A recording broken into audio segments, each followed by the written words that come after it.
Esse é Marcos de Barcelona, mas ele poderia ser qualquer um, em qualquer lugar. O que está prestes a acontecer com ele acontece diariamente em escritórios e casas ao redor do mundo inteiro.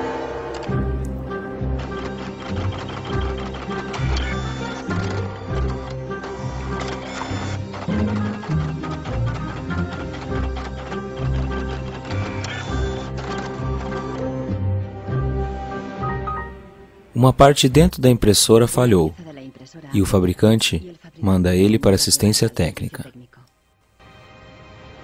El meu tècnic fa un diagnòstic previ, pero aquest diagnòstic ja són 15 euros més IVA. Seguramente será difícil encontrar las piezas para poder repararla. Realment, reparar-la no li surt molt a compte. Que reparar-la parlem d'uns 110, 120 euros. Tienes impresoras desde 39 euros. Jo t'aconsellaria que miressis impressores noves. Així que, sens dubte, jo em compraria una nova, Não é coincidência que os 3 técnicos mandaram Marcos comprar uma impressora nova. Se aceitar, Marcos vai se tornar outra vítima da obsolescência programada, o mecanismo secreto no coração da nossa sociedade consumista. Nosso propósito na vida parece centrado em consumir coisas com crédito, pegar empréstimos para pagar coisas que não precisamos. Nous vivons dans une société dominée par une économie de croissance dont la logique est non pas croître pour satisfaire les besoins, mais croître pour croître. Se o consumidor não compra, sabe, a economia não cresce. Planned obsolescence. The desire on the part of a consumer to own something a little newer, a little sooner than is necessary. Esse filme vai revelar como a obsolescência programada define nossas vidas desde 1920, quando fabricantes decidiram encurtar a vida dos produtos para aumentar a demanda e o consumo. Also hat man sich gedacht, dann beschränken wir einfach die Lebensdauer auf 1000 Stunden. Descobriremos como designers e engenheiros forçosamente inventaram novos valores e objetivos. Voltaram às pranchetas e criaram algo que fosse mais frágil. More fragile. They time those things. They time them. So when you finally paid for them, they're used up. Uma nova geração de consumidores começou a desafiar fabricantes. Seria possível imaginar uma economia viável sem a obsolescência programada? Sem o seu impacto no meio ambiente? As gerações futuras não vão nos perdoar. Eles vão fazer cara feia para esse estilo de vida de jogar fora das pessoas dos países desenvolvidos. A conspiração da lâmpada elétrica. A história não contada da obsolescência programada. Bem-vindos a Livermore, Califórnia, casa da mais antiga lâmpada em funcionamento do mundo. Meu nome é Lynn Owens e sou diretor do Comitê da Lâmpada. Foi em 1972 quando descobrimos que a lâmpada pendurada na estação de bombeiros era uma lâmpada diferente.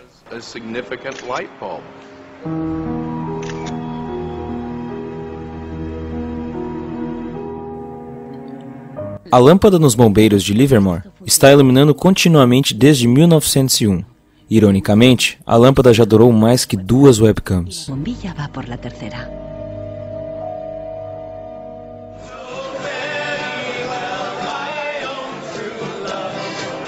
Em 2001, quando a lâmpada fez 100 anos, os moradores de Livermore fizeram uma grande festa no estilo americano.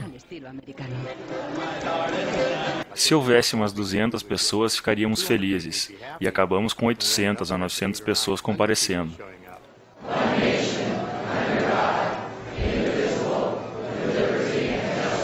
Achamos que ninguém cantaria Feliz Aniversário para uma lâmpada. Bem, achamos que não, mas cantaram.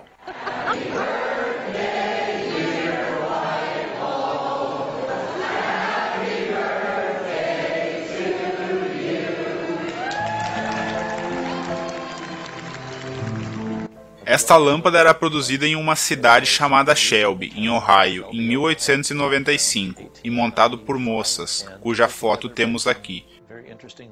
e por estes cavalheiros que investiram na empresa. O filamento foi inventado por Adolf Chalet, que o projetou para durar muito.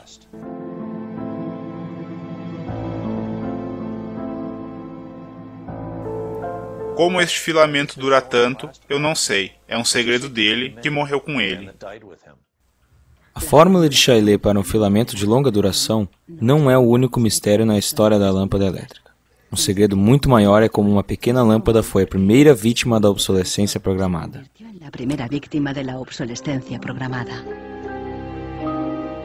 Weihnachten 1924 war ein ganz besonderer Tag. In einem Hinterzimmer in Genf trafen sich einige Herren in Nadelstreifenanzügen, um einem geheimen Plan nachzugehen. Sie gründeten das erste weltweite Kartell, das sich zum Ziel setzte, die Glühbirnenproduktion der gesamten Länder zu kontrollieren und den Kuchen namens Weltmarkt unter sich aufzuteilen. Dieses Kartell hat den Namen Phoebus. Phoebus incluía os principais fabricantes na Europa e Estados Unidos, e até alguns em colônias distantes como Ásia e África. Das Ziel ist gewesen, Patente auszutauschen, die Produktion zu kontrollieren und vor allem aber den Verbraucher zu kontrollieren. Es ist umso besser für diese Firmen, wenn der Verbraucher regelmäßig Glühlampen kauft, und wenn die Glühlampen lange brennen, ist das ein ökonomischer Nachteil. Inicialmente, os fabricantes queriam uma vida longa para suas lâmpadas.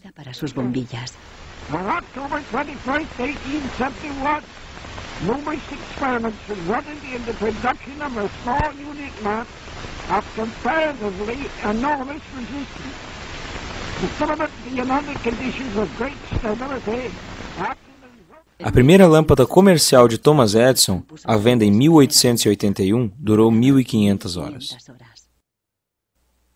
Em 1924, quando o cartel Phoebus foi criado, os fabricantes anunciavam orgulhosamente 2.500 horas de vida útil e destacavam a longevidade de suas lâmpadas.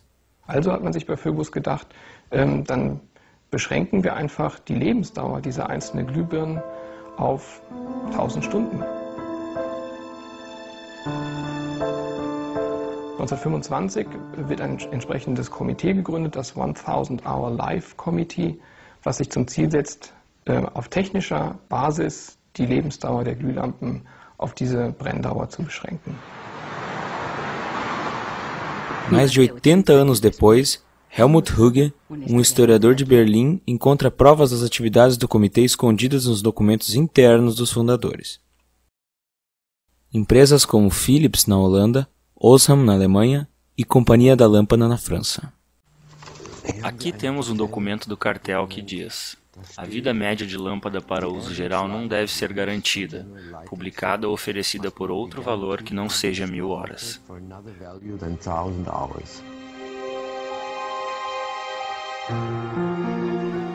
Sob pressão do cartel, membros das fabricantes conduziram um experimento para criar uma lâmpada mais frágil, que viria de acordo com a regra das 1000 horas.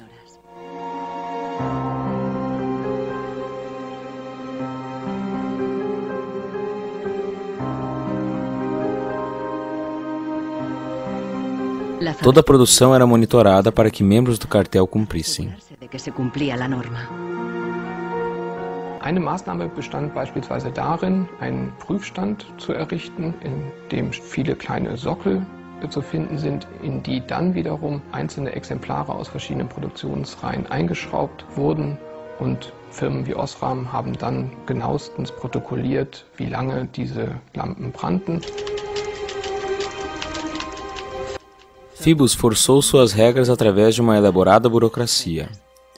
Membros eram multados pesadamente se suas metas de vida útil mensal ficassem acima do esperado.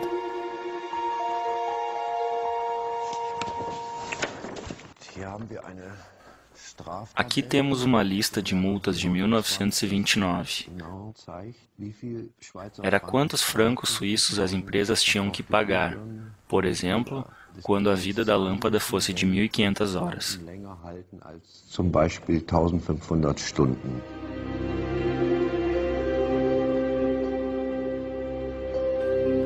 À medida em que a obsolescência programada surtia efeito, a vida útil começou a cair. Em apenas 2 anos passou de 2.500 horas para menos de 1.500. Nos anos 40, o cartel atingiu seu objetivo. 1.000 horas tornou-se o padrão para lâmpadas elétricas. Eu consigo ver como isso era tentador em 1932. Na época, a sustentabilidade não era nem levada em questão, pois não acho que eles considerassem que o planeta tinha recursos finitos, pois era uma época de abundância.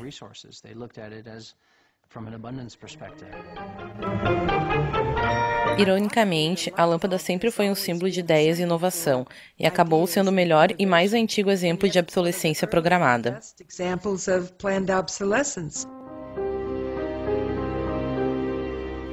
Nas décadas que seguiram, inventores criaram dúzias de projetos de lâmpadas, incluindo uma que durava 100.000 horas.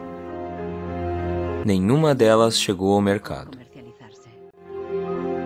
Offiziell hat es ja Philips eigentlich nie gegeben, wenn auch diese Spuren der Öffentlichkeit nie ganz verborgen gewesen sind.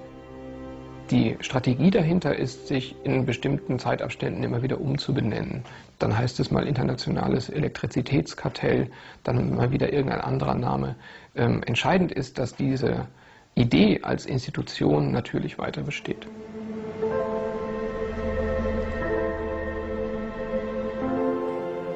Em Barcelona, Marcos não seguiu os conselhos de trocar sua impressora. Ele está determinado a consertá-la e encontrou alguém na internet que descobriu o que realmente ocorria com sua impressora. It's the dirty little secret of inkjet printers. I tried to print a document and it said parts inside your printer require replacement, so I decided to do a little servicing of my own. Hello, Marcus.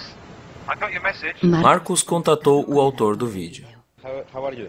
I looked into it, and it turns out that there's a thing in the bottom of the printer called a waste ink reservoir. And the way inkjet printers work is they constantly have to clean the print heads, and they do that by squirting ink through them down a hole in the bottom of the printer into this great big sponge. There's just a preset time when it's squirted a certain number of drops down there that then the printer decides it's full of ink and won't function anymore. The justification is they don't want to put ink all over your desk. But I think the problem goes deeper than that. It's the way the technology works. It's just designed to fail.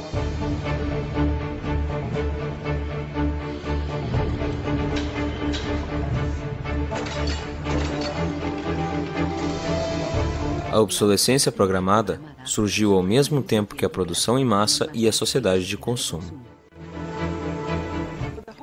O dilema dos produtos serem feitos para durarem menos é parte do padrão que começou com a Revolução Industrial, quando as novas máquinas produziram bens muito mais baratos, o que foi ótimo para os consumidores, mas não havia mercado para tantas máquinas e tanta produção. But consumers couldn't keep up with the machines. There was so much production. No início de 1928, uma revista influente alertava que um produto que não estraga é uma tragédia para os negócios. De fato, a produção em massa tornou vários bens largamente disponíveis. Os preços caíram e muitas pessoas começaram a comprar por prazer e não por necessidade. A economia atingia seu auge.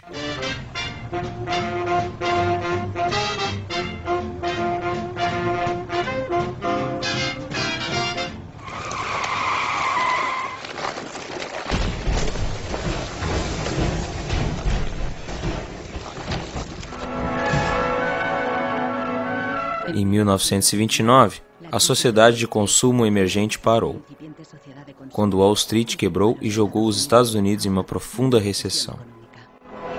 Unemployment reached staggering proportions. In 1933, 1/4 of our labor force was unemployed. As pessoas não mais procuravam por bens, mas por trabalho e comida. De Nova York veio uma proposta radical para renovar a economia. Bernard London, um famoso corretor de imóveis, sugeriu terminar com a depressão fazendo a obsolescência programada compulsória por lei. Era a primeira vez que o conceito era colocado por escrito. Pela proposta de Bernard London, todos os produtos teriam uma vida útil pré-definida, ao final da qual seriam considerados legalmente mortos. Os consumidores os entregariam a uma agência governamental, onde seriam destruídos.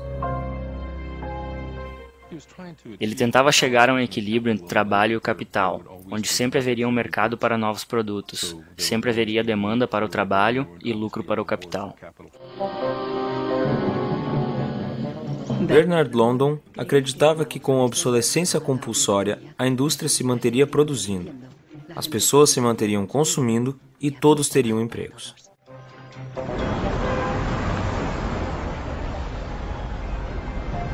Gil Slade foi a Nova York para investigar a pessoa atrás da ideia.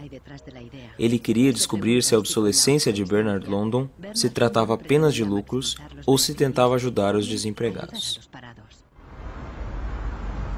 Eu tenho uma foto de Bernard London. Dorothea Weitzner lembra-se de ter encontrado Bernard London nos anos 30, durante um evento familiar. Não me diga qual deles é. Oh, que interessante. Sim, definitivamente ele parece intelectual. Você encontrou Bernard London em 1933? Quando eu tinha uns 16 ou 17 anos. Meu pai tinha um grande Cadillac, que era do tamanho de um Zeppelin. Minha mãe estava dirigindo como uma chofer. Papai estava na frente e o senhor e a senhora London estavam atrás da grande limusine. Papai disse que o Sr. London ia explicar sua filosofia para mim.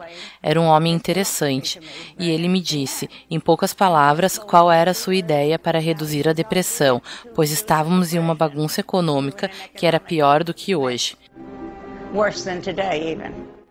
Ele era obcecado por sua ideia, como um artista obcecado por sua pintura. Ele, na verdade, sussurrava para mim no ouvido, com receio de que sua teoria fosse muito radical.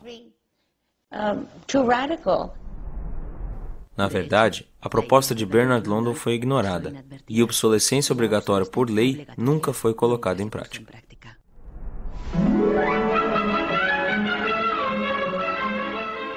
Vinte anos mais tarde, nos anos 50, a ideia ressurgiu, mas com uma mudança crucial. Ao invés da obsolescência forçada, os consumidores seriam seduzidos por ela. Planned obsolescence. The desire on the part of a consumer to own something a little newer, a little better, a little sooner than is necessary.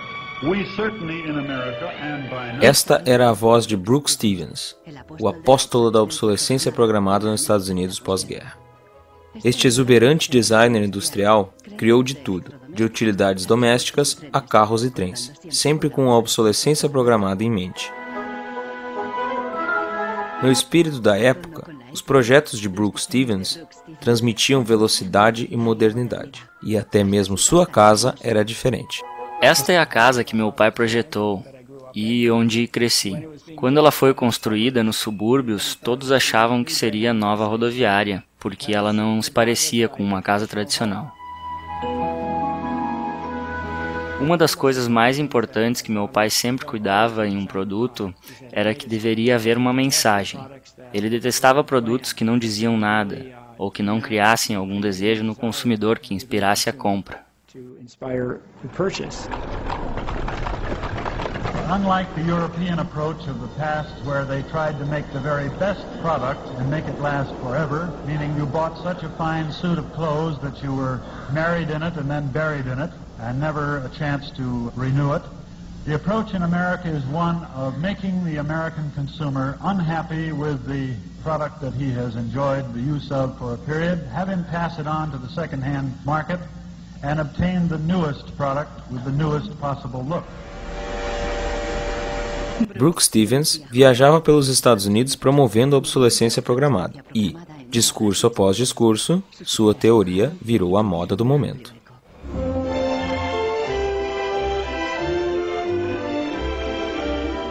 Women and men alike are increasingly interested in the look of things. They eagerly give their attention to what's new and beautiful and advanced. Design e marketing seduziram os consumidores a sempre desejarem os últimos modelos. Meu pai nunca desenhou um produto para intencionalmente falhar ou tornar-se obsoleto por alguma razão funcional em um curto período de tempo.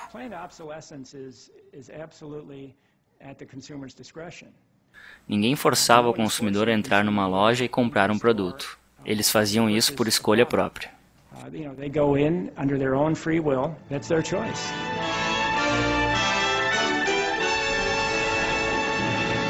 Liberdade e felicidade através do consumo ilimitado. O modo de vida americano dos anos 50 tornou-se a base da sociedade de consumo que conhecemos hoje.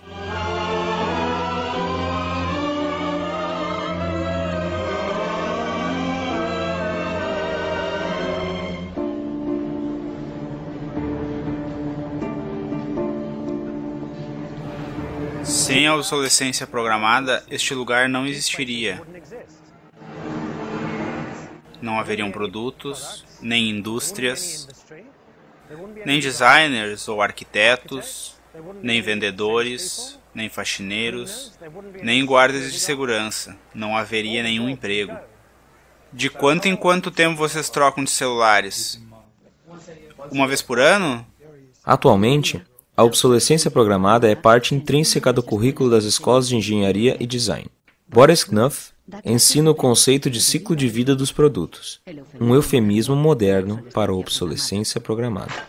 Eu fui às compras para vocês, peguei algumas coisas, uma frigideira, um saleiro, uma camisa, outra camisa. Os estudantes aprendem a projetar para um mundo dominado por um único objetivo: compras frequentes e repetitivas. Vou passar isso e vocês vão me dizer o que acham. Quanto tempo levarão para estragar? Qual será a sua vida útil? Os designers devem entender a empresa para a qual trabalham.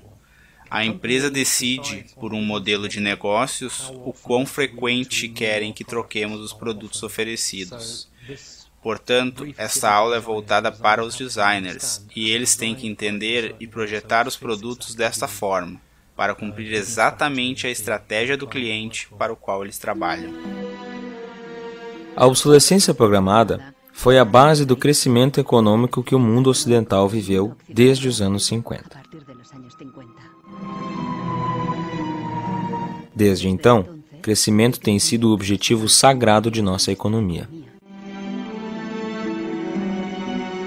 Nous vivons dans une société de croissance dont la logique est non pas croître pour satisfaire les besoins, mais croître pour croître, croître à l'infini, faire croître sans limite la production et pour justifier cette croissance de la production, faire croître sans limite la consommation. Serge Latouche é um crítico da sociedade de consumo e escreveu bastante sobre os seus mecanismos.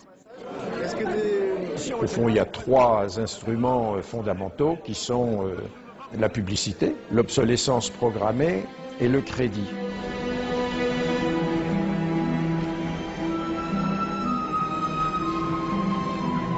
Durante a última geração, nossa vida resume-se a consumir e contrair dívidas para comprar coisas que não precisamos, o que não tem sentido. Críticos da sociedade de consumo apontam que ela é insustentável a longo prazo, por se basear em uma contradição. Celui qui croit qu'une croissance infinie est compatible avec une planète finie est soit un fou, soit un économiste. Le drame, c'est qu'au fond, nous sommes tous des économistes maintenant. Porque um produto é criado a cada 3 minutos em algum lugar do mundo, isto é necessário? Acho que muitas pessoas veem que as coisas precisam mudar, quando os políticos dizem que comprar ou consumir é a melhor forma de movimentar a economia. On peut dire qu'avec la société de croissance, on est embarqué dans un bolide qui désormais manifestement n'a plus de pilote, qui va à toute allure et dont on peut prévoir le destin qui est soit de se fracasser contre un mur, soit de sombrer dans un précipice.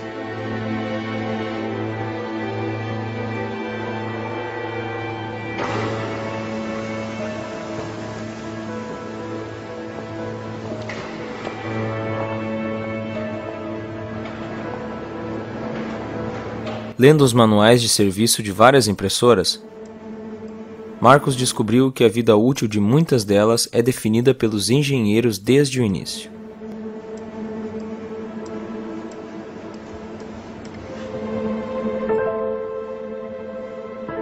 Eles conseguem isso colocando um chip dentro da impressora.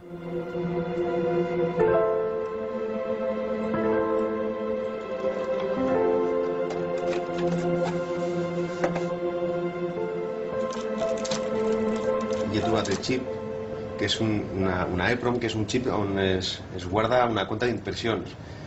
I quan s'arriba a una determinada compta és quan es bloqueja la impressora i deixa d'imprimir.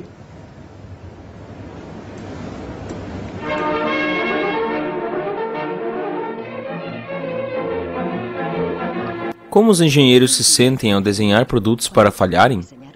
Esse dilema é abordado em um filme britânico de 1951, onde um jovem químico inventa um fio que dura para sempre. Ele acredita que um grande progresso foi atingido.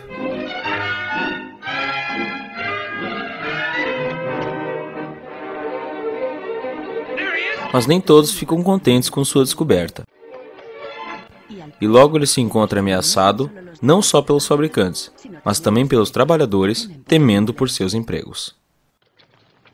Isso é realmente interessante e me lembra algo que realmente aconteceu na indústria têxtil. Em 1940, a gigante química DuPont anuncia a chegada de uma revolucionária fibra sintética, o nylon. As mulheres comemoraram as meias de longa duração. Mas a alegria teve vida curta. Meu pai trabalhou na DuPont antes e depois da guerra, na divisão nylon. Ele me contou histórias sobre quando o nylon apareceu e eles tentaram usá-lo em meias. Pediram aos homens da sua divisão para levar as meias para casa para que suas esposas e namoradas testassem. Meu pai trouxe para minha mãe e ela ficou maravilhada com o produto porque ele era muito resistente.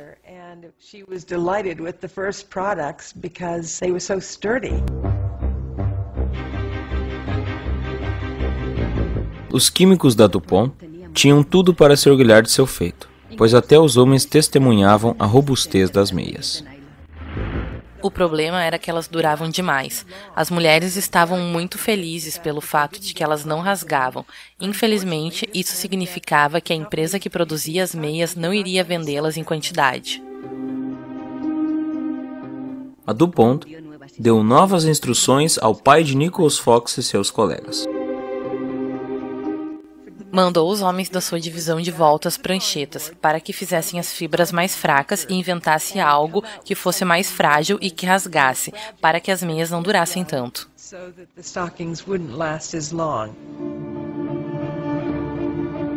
Os mesmos químicos que usaram seus talentos para criar um nylon durável, tiveram que se ajustar e fazê-lo mais frágil. Os fios indestrutíveis desapareceram das fábricas, assim como no filme. We need control of this discovery. Complete control. If you want twice the amount in that contract, we will pay it. $250,000. To suppress it. Yes. Como os químicos da DuPont se sentiram ao deliberadamente reduzir a vida de um produto? Deve ser frustrante para os engenheiros ter que usar seus talentos para fazer um produto inferior após trabalhar tanto para fazer um produto bom, mas de certa forma, visto de fora, esse é o trabalho deles. Fazer mais forte, fazer mais fraco, este era o trabalho deles. Make it strong, make it weak, that was their job.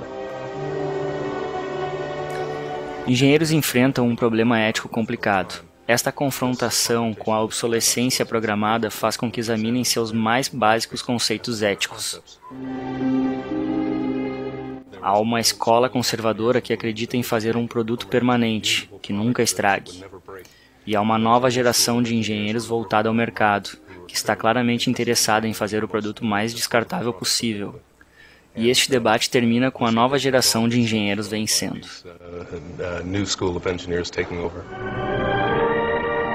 A obsolescência programada não afeta apenas engenheiros. A frustração do consumidor comum é mostrada no clássico filme de Arthur Miller, A Morte de um Vendedor. Assim como Willy Lomax, tudo o que consumidores podem fazer é reclamar, impotentes. Once in my life, I'd like to own something outright before it's broken. I'm always in a race with the junkyard. Just finished paying for the car and it's on its last legs.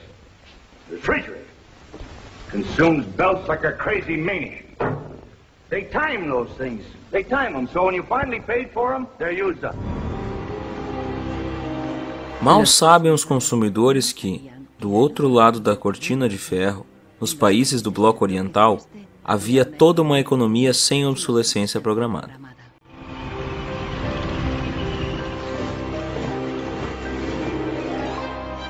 A economia comunista não era guiada pelo livre mercado, mas centralizada pelo Estado.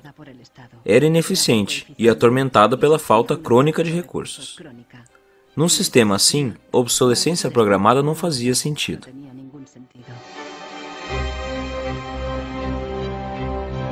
Na antiga Alemanha Oriental, a mais eficiente economia comunista, normas oficiais estipulavam que refrigeradores e máquinas de lavar deveriam funcionar por 25 anos. Esta geladeira eu comprei em 1985, na Alemanha Oriental. Tem 25 anos.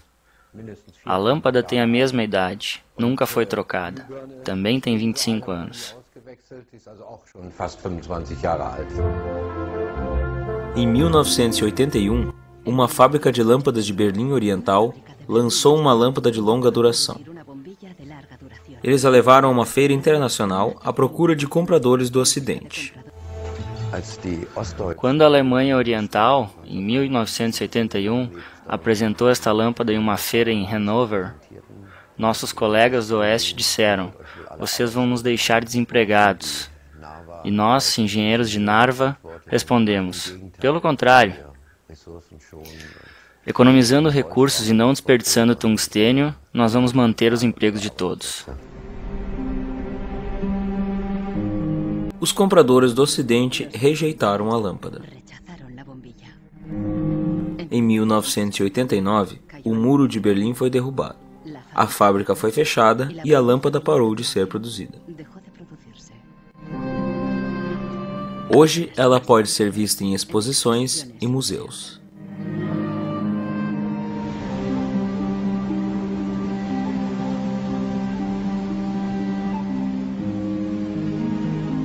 "20 anos após a queda do Muro de Berlim, o consumismo cresce no leste tanto quanto no oeste.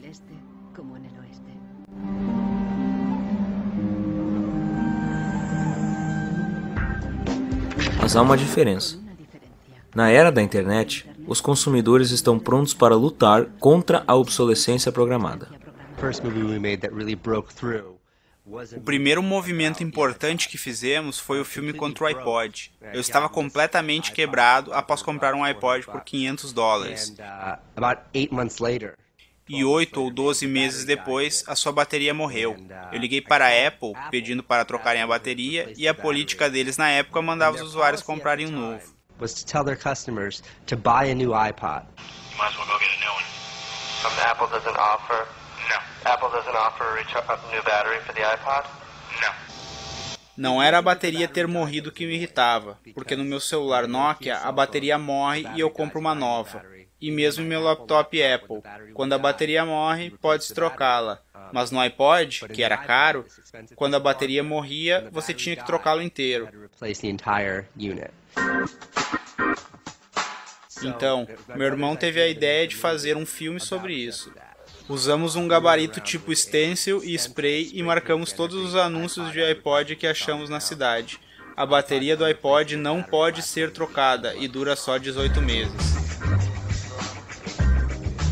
Nós colocamos o vídeo em nosso site ipodsdirtysecret.com. No primeiro mês, 6 semanas, estava em 5, 6 milhões de visualizações e o site foi a loucura.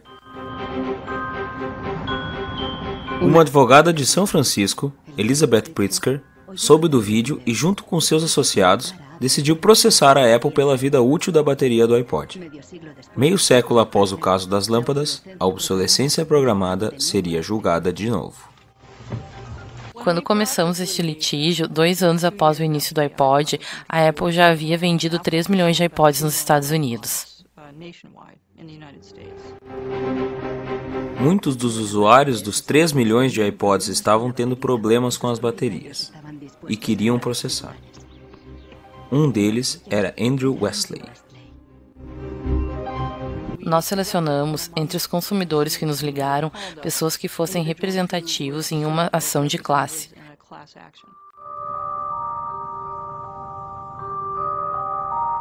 A ação de classe é um dispositivo interessante nos Estados Unidos, onde um pequeno grupo de pessoas toma o lugar de um grande grupo para representar-se perante o tribunal. Meu papel neste caso era representar milhares, ou talvez dezenas de milhares de pessoas. O caso ficou conhecido como Westley contra Apple.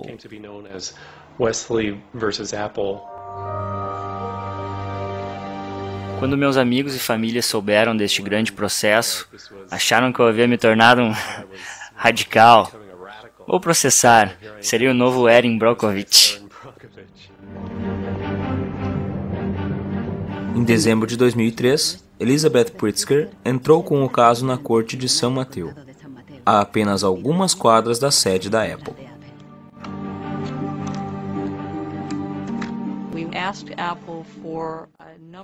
Nós pedimos à Apple a documentação técnica sobre a vida útil da bateria do iPod e recebemos uma montanha de dados técnicos sobre o projeto da bateria, sobre os testes, e descobrimos daí que o tipo de bateria de lítio que era empregada no iPod foi projetada desde o início para ter um período de vida útil muito curto.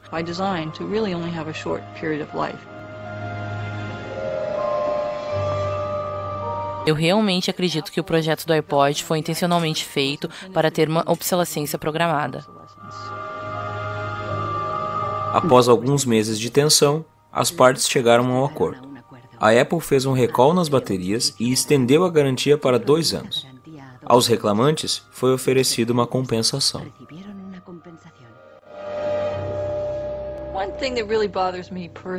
Uma coisa que me irrita pessoalmente é que a Apple se autopromove como uma empresa jovem, moderna e de vanguarda, e para uma empresa assim, não ter uma boa política ambiental que permita aos usuários retornar os produtos para adequada reciclagem é contraprodutivo, vai contra a imagem divulgada.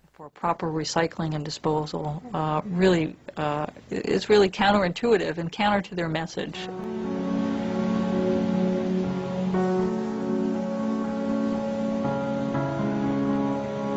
A obsolescência programada produz um fluxo constante de lixo, que é enviado a países do terceiro mundo, como Gana, na África. Já faz 8 ou 9 anos desde que eu notei lotes e lotes de containers chegando neste país com lixo eletrônico. Eram computadores e televisores obsoletos, que ninguém mais queria nos países desenvolvidos.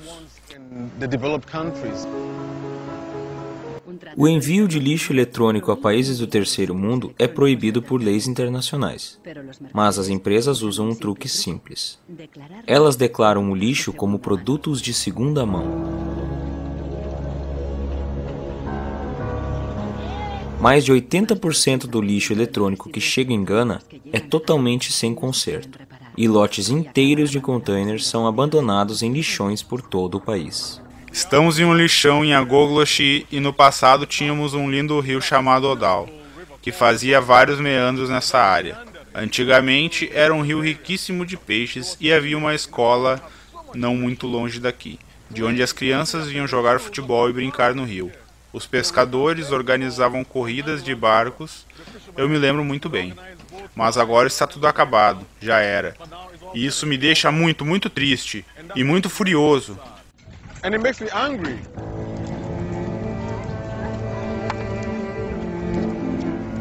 Hoje, não há crianças brincando aqui após as aulas. Ao invés disso, filhos de famílias pobres vêm aqui para catar metais.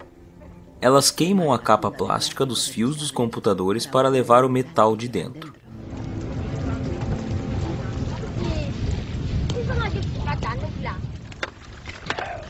O que sobra é quebrado pelas crianças menores, que procuram por quaisquer resquícios de metal que tenham passado pelos mais velhos.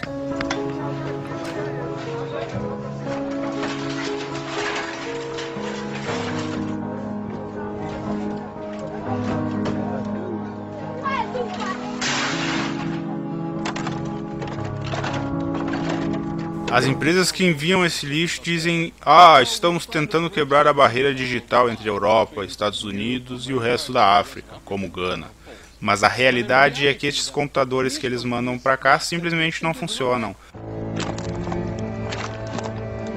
Não há sentido em receber lixo eletrônico se não é aproveitável, ainda mais quando não foi produzido aqui e o país é usado como uma lixeira do mundo.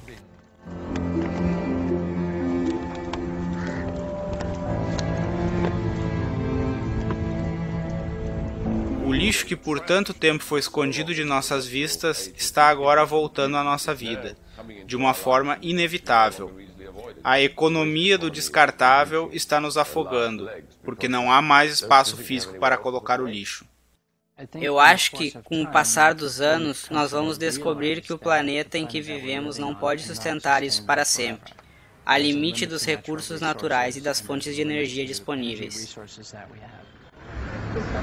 As gerações futuras não vão nos perdoar. Eles vão fazer cara feia para esse estilo de vida de jogar fora das pessoas dos países desenvolvidos. Pessoas de todo o mundo começaram a lutar contra a obsolescência programada. Mike Anani está lutando a partir do lado recebedor. Ele resolveu começar coletando informações. Aqui onde eu guardo o lixo eletrônico e as etiquetas de patrimônio. Esta aqui diz Amo Center, Nordvestjylland. É da Dinamarca. Esta é da Alemanha, fácil ver. Westminster College, Estados Unidos. Apple devia saber. É uma empresa que alega ser tão ecológica. Muitos produtos da Apple são largados aqui. Meu banco de dados contém as etiquetas de patrimônio, os endereços e telefones das empresas proprietárias do lixo eletrônico que é largado em Gana.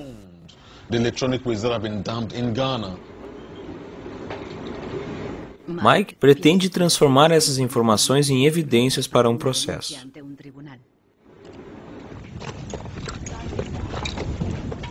Nós temos que fazer algo punitivo.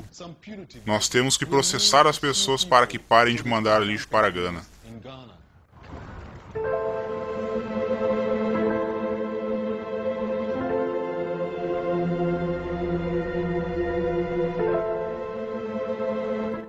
Marcos está na internet de novo, procurando uma forma de aumentar a vida de sua impressora.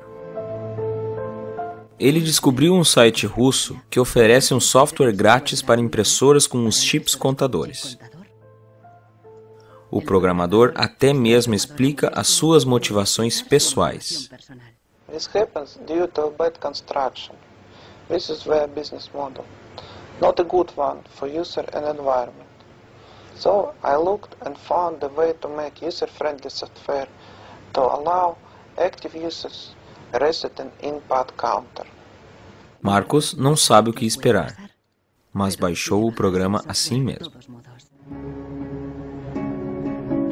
De uma pequena vila na França, John Tacra luta contra a obsolescência programada, ajudando as pessoas a compartilhar projetos e ideias que vêm de todo mundo. Em países pobres, as coisas são reparadas naturalmente. A noção de jogar algo fora só porque não funciona mais é vista como algo desprezível e impensável pelas pessoas. Na Índia, há uma palavra, jugad, que descreve essa tradição de consertar as coisas, não importa a complexidade delas. Eu tento encontrar pessoas que estejam fazendo algo real no mundo, ao invés de apenas falarem ou fazerem declarações abstratas sobre quão ruins as coisas estão e que devem mudar.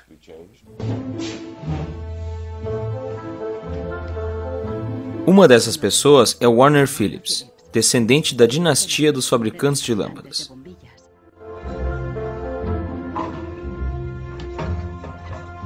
Eu me lembro do meu avô me levando a uma das fábricas da Philips, em Eindhoven, me mostrando como as lâmpadas eram fabricadas. Era muito legal.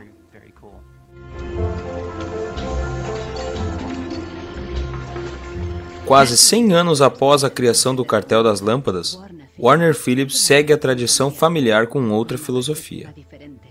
Ele produz uma lâmpada LED que dura 25 anos. It's not like there's a green world and there is a business world. Proteção ambiental e negócios não são dois mundos diferentes. Sustentabilidade é a melhor forma para construir um negócio. E a única forma para fazer isso, eu acredito, é considerar no custo real do produto os recursos que foram usados, a energia consumida e os custos indiretos de transporte. Si on faisait vraiment payer aux transporteurs le coût réel du transport, sans parler du fait que le pétrole est une ressource non renouvelable et pour lequel on n'a pas vraiment de substitut, je dirais que le prix du transport devrait être multiplié par 20 ou 30. Se você considerar tudo isso em cada produto fabricado, haveria enorme incentivo aos fabricantes e empresários em todo o mundo para fazer produtos que durassem para sempre. A luta contra a obsolescência programada só pode ser atingida repensando a engenharia e produção dos bens de consumo. Um novo conceito chamado do berço ao berço afirma que, se as fábricas funcionassem como a natureza, a própria obsolescência programada se tornaria obsoleta. Wenn man über Umweltschutz redet, meint man bei uns immer sparen, verzichten, vermeiden, reduzieren, Nullabfall, weniger schädlich. Wenn man sich die Natur aber im Frühling anschaut, ein Kirschbaum, kein Sparen, kein Verzichten, kein Vermeiden. A natureza produz abundantemente, mas as flores que caem, folhas mortas e outros materiais descartados não são desperdiçados. Eles se transformam em nutrientes para outros organismos. Um ciclo. Die Natur kennt keine Abfälle, sondern sie kennt nur Nährstoffe. Braungart acredita que a indústria pode imitar esse ciclo da natureza. Ele provou que isto é possível ao reprojetar o processo de produção de uma empresa têxtil suíça. Wenn man zum Beispiel einen Stoff hat, dazu ein Sofa damit bezieht oder einen Stuhl, dann sind die Zuschnitte, was man abschneidet, so giftig, dass es als Sondermüll entsorgt werden muss. Braungart descobriu que centenas de produtos altamente tóxicos eram rotineiramente usados na fábrica. Para a produção de novos tecidos, Braungart e sua equipe as reduziu a 36 substâncias biodegradáveis. Wir suchen jetzt alle Zutaten raus, dass man sie auch essen könnte. Das heißt, Sie können die klein schneiden und in Müsli packen, wenn Sie wollen. Wenn man eine Müllgesellschaft hat, ist jedes kurzlebige Produkt natürlich ein Müllproblem. Wenn es aber eine Gesellschaft ist, die Nährstoffe macht, ist jedes kurzlebige Produkt wieder eine Chance, etwas Neues zu machen.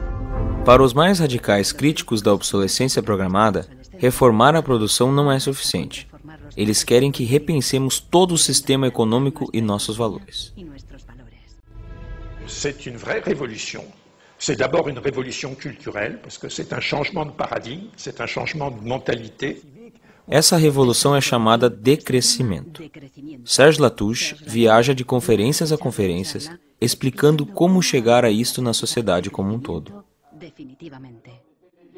La décroissance, c'est un slogan provocateur qui a pour fonction de rompre avec le discours un peu euphorisant de la croissance possible, infinie, soutenable, et donc pour marquer la nécessité de changer de logique. L'essentiel du programme, en quelque sorte de la décroissance, tient en un mot réduire. Réduire notre empreinte écologique, réduire nos gaspillages, notre surproduction, notre surconsommation.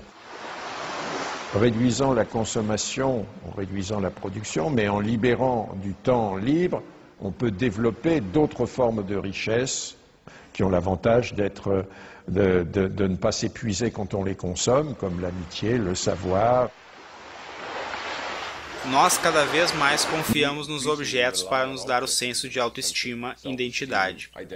Isso, em parte, é consequência do rompimento com coisas que antes nos identificavam, como o entrosamento na comunidade ou a relação com a terra, ou mesmo relações sociais que foram substituídas pelo consumismo.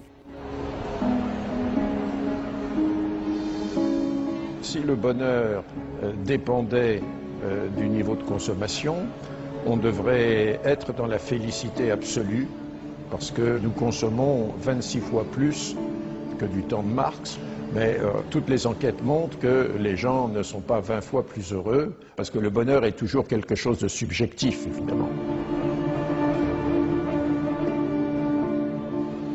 Críticos do decrescimento temem que isso destrua a economia moderna e nos leve de volta à Idade da Pedra. Revenir à une société soutenable, c'est-à-dire une société dont l'empreinte écologique ne dépasse pas une planète, eh bien, ça n'est pas revenir à l'âge de pierre, c'est revenir, toutes choses égales d'ailleurs, pour un pays comme la France, aux années 60. Ça n'est pas vraiment l'âge de pierre. On peut dire que la société de décroissance réalise la vision de Gandhi qui disait le monde est assez grand pour satisfaire les besoins de tous, mais il sera toujours trop petit pour satisfaire l'avidité de quelques-uns.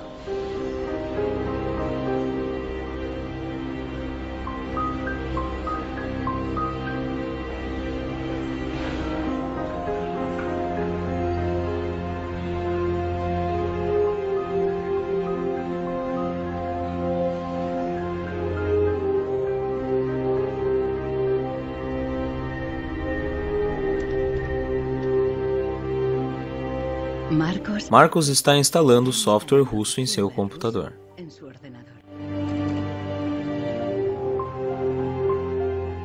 O software faz com que o contador da impressora volte a zero.